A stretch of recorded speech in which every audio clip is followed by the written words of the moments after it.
At some point, you stopped believing affection would stay. Not because anyone explained it to you. Not because anyone sat beside you and warned you. But because your nervous system started noticing patterns long before you had words for them. You remember the warmth, the smiles, the sudden moments when attention landed on you like sunlight breaking through clouds. And then you remember how quickly it disappears. A voice that sounded gentle one day became distant the next.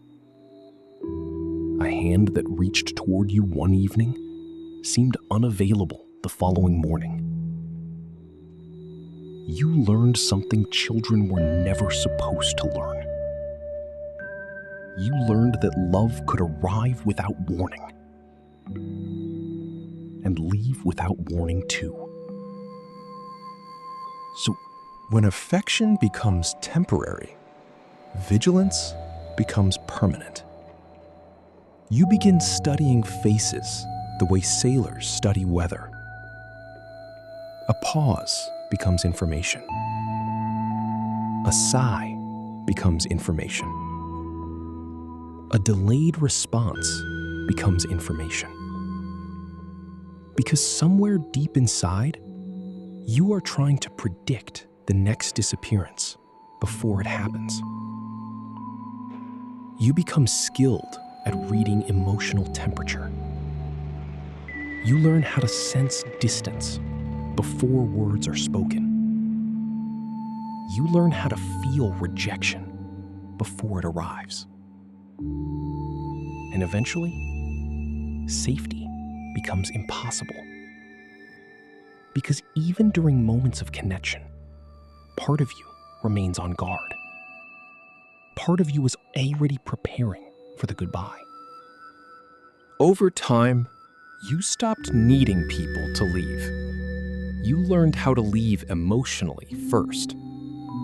You became careful, measured, reserved. Not because you lacked love, because love felt dangerous. The closer someone came, the louder the old alarm became. The more important they felt, the more your nervous system remembered every goodbye that came before.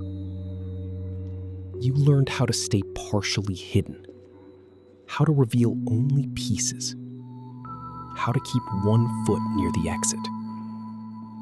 The world often called this independence, but beneath the surface, it was protection. Not distance from people, distance from grief. Yet beneath all of that caution, another truth remained. You never stopped wanting closeness. You never stopped longing for a place where affection did not expire. A place where warmth could remain warm. A place where attention did not need to be earned repeatedly. A place where connection was not followed by withdrawal. The younger part of you kept waiting. Not for perfection, not for constant happiness, only for consistency, only for presence, only for proof that love could survive ordinary days. Because the deepest wound was never abandonment itself.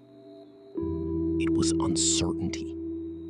The child who learned affection was never broken. The child was observant, adaptive, brilliant in ways no one noticed. A nervous system shaped itself around uncertainty. A heart learned how to survive unpredictable warmth. Every habit carried a purpose. Every defense solved a problem. Every distance protected something vulnerable. And beneath every layer of caution, the original longing remains unchanged. Not a longing for more affection, a longing for affection that stays. A longing for warmth that does not vanish when you finally trust it. Because the deepest truth was never that you were difficult to love.